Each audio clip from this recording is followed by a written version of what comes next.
Hey everybody, and welcome back to another episode of Northwest Craftsman. If you know me, you know that I like to try and set up my tools as fast and as accurately as possible, and if there's a product that allows me to do that even faster, I'm going to do that in a heartbeat.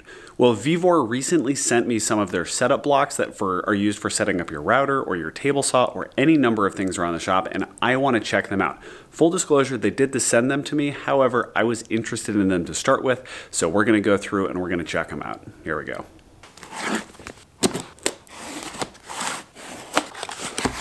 Okay, so when you pop it open, you are going to find a set of directions that seems pretty standard. They've got some nice images of everything in here. It looks like they have a couple of different sizes. They've got the 3-inch and the 5.5 inch.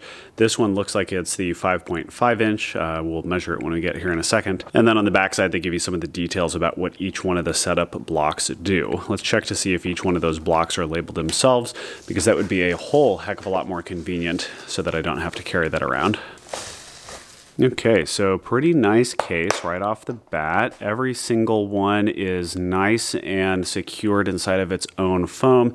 And it does look like from the side here, you can see that going in these different directions, they've got all the different thicknesses labeled. So it looks like they're gauging both in this direction and some other ones for each one. Let's pop this open and see what we get. Wow, there's a lot on here. Okay, so we've got, let me see if I can't focus this in so you guys can see it. So each one of these blocks has a primary dimension. In this case, it's 3/4 of an inch for this particular block, and it measures 3/4 of an inch in a variety of different ways, which would be potentially useful for a variety of different tools. So for example, we've got a thickness, and this could be used for your table saw, so you can get your fence set up properly. You've got another one over here. This guy here could also be used for your table saw and getting your blade up to that mark, or a router table up to this block. Here's another 3/4 of an inch. I don't really know what exactly I'd use this one for, but again, they've got a variety of different ways that they're knocking out 3/4 of an inch on this guy, so that you can measure it. And then this guy is a 45-degree angle, but every single one of these has a slightly different angle on it. I could go back to the table. I'll need to check to see if there's an easy way for me to see what angle is on each one, because they do have it nicely labeled. Again, all the way through here on the foam. Yeah, I don't know if you can see it very well, but on the foam they have it marked which one is which, and then also on top of each one of the blocks they have it anodized so that you can actually see what the measurement is.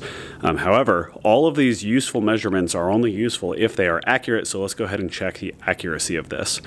For that, I have my handy dandy calipers that I've been using for a very long time, and I'll check all of the ones that I can with this just to see how close we get. So for the 3/4 of an inch block, we have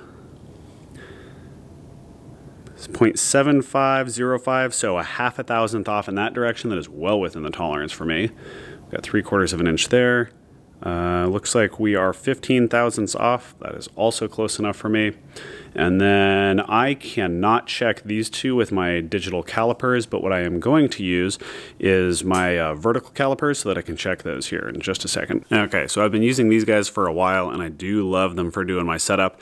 Again, it's just like a set of calipers, except you kind of have this arch so that you can come over the top of either your router table or your table saw, and I've been using it forever. Now, I can't necessarily validate the accuracy of this, just like I can't necessarily validate the accuracy of my calipers. However, given that my calipers lined up and I've been using this for a long time and it's never led me astray, I have grown to trust it, even though that is not technically a true and proper way to validate a measurement system. However, on this guy, I zeroed this out on my table saw, so I just bumped it, but I zeroed it out on my table saw's cast iron top, so that should be nice and flat to zero it out, and then we're going to check to see what this guy reads. And we've got, oh, that's in millimeters. Go to inches, 0.751. So we are 1/1000th of an inch off on that. And then let's come and do the drop test on this one. 0.7535. Sorry, you guys can't see that very well. It's hard for me to get all of it in the shot. 0.7535, so 0.03 or 3.5 thousandths of an inch off. Again, if we are in the single digits thousandths of an inch off, we are accurate enough for me. To validate the angle on this at 45 degrees, I'm going to use my digital angle gauge, which has a resolution, or at least a shown accuracy of 0.1 degrees. Again, that's close enough for me. I don't trust it to 0.1 degrees, but again, if I'm within about that range, it gets me close enough. So I'm just going to zero it out on the table that we're sitting on here. So bring that to 0, and then we're going to go ahead and set that up. And we've got, wow, look at that, 45 on the dot. Okay, so let's try that again. Bring that back down. Aha, look at that. So zero it back out on the table, bring it up to here, 44.9. Okay, yeah, so as you can see, when I set it back down here on the flat, I get it down to what looks like 0 there. It was 0.2 previously, and then we're back to 44.9, 44.8. Again, that is close enough for any of the working that I'm going to do. So this, at least the 3/4, is basically spot on within a few thousandths all the way around. So I'm going to go ahead and do an audit of some of the rest of these. So I'm not going to check all of them, but I'm going to go ahead and check a couple of them, make sure that all those measurements line up, and then at some level I will make an assumption that the rest of them are there. And we can go look at some of the different uses for these around the shop.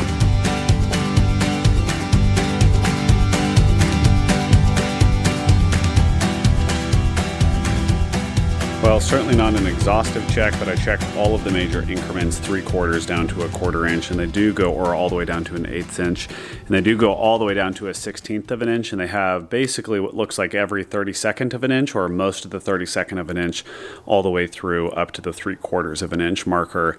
And all of them were accurate within 1 to 2 thousandths. A couple of them were dead on, and then with the angle markers, those were all within 0.1 or 0.2, which again is all that I trust this guy to get me to anyways. So I would say that these guys are spot on the accuracy that I need for my shop. If I needed more accurate than this, I'm going to need to get more accurate measurement implements to make sure that all of these are spot on. I do trust these guys to that, though technically they aren't calibrated. But if you need more accurate than that, I would get more accurate tools for validating these measurements. However, right off the bat, they do seem like they're pretty accurate. So let's go ahead and take a tour around the shop real fast. I want to go ahead and test to see what these look like and how easy it is to kind of work the setup on these, and then maybe do a couple of test cuts to see how accurate they turn out once I actually make a cut with them.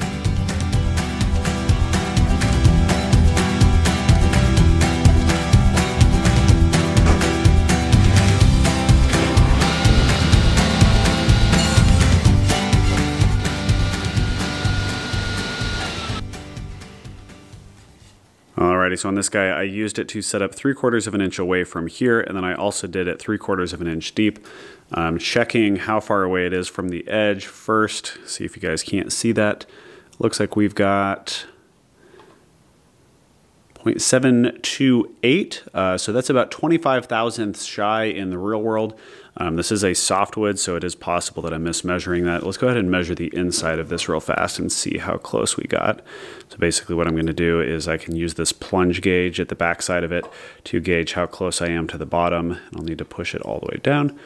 Oh, would you look at that? 0.75 on the dot. Measuring it in a couple of different spots along here, I noticed that it isn't quite at the right depth. Like that one is 0.720. And then move a little bit further down. We've got 0.732, 0.760. It is always possible, that one I actually felt, because it's a softwood, I felt this guy plunge into the wood just a little bit.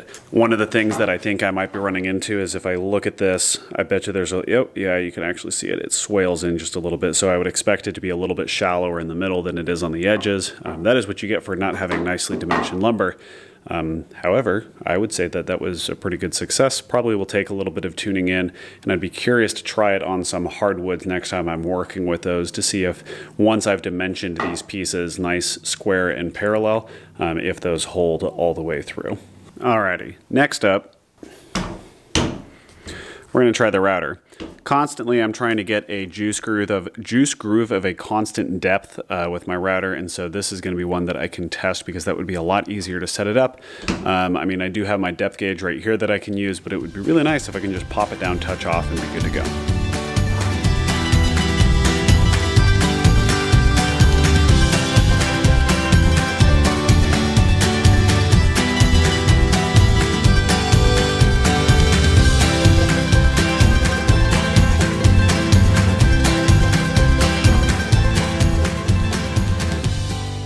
Alrighty, on the 3/8 inch setup block, as you would expect, I got 3/8 of an inch on the dot on my setup over here on the ruler that I have by default. I'm not going to go ahead and take a cut on that because I do trust this because I've been using it previously, but that is super, super fast and super, super easy. Alrighty, well, I could just keep going around the shop and showing you a bunch of different uses for these setup blocks. However, I think you kind of get the idea off of this. So all of them seem to be accurate, or all the ones that I measure seem to be accurate. Full disclosure, I did get these sent to me, so I didn't pay for them, but I am always looking for good tools like this in my shop, and I don't generally take any sponsored videos unless I'm going to actually use the product in my shop. And with these setup blocks, I will probably be using them because it's just a nice way to avoid any measurement error on my part when I'm literally just going and touching off. And the cool part about these blocks is that there's a bunch of different ways that I can use them. You've got the angle, you've got a bunch of different areas where you can pinch, pull, basically put things in right as you need them so that I can just kind of get a really good, accurate comparison off of what I need for those in all the different configurations. So in the end, would I recommend them?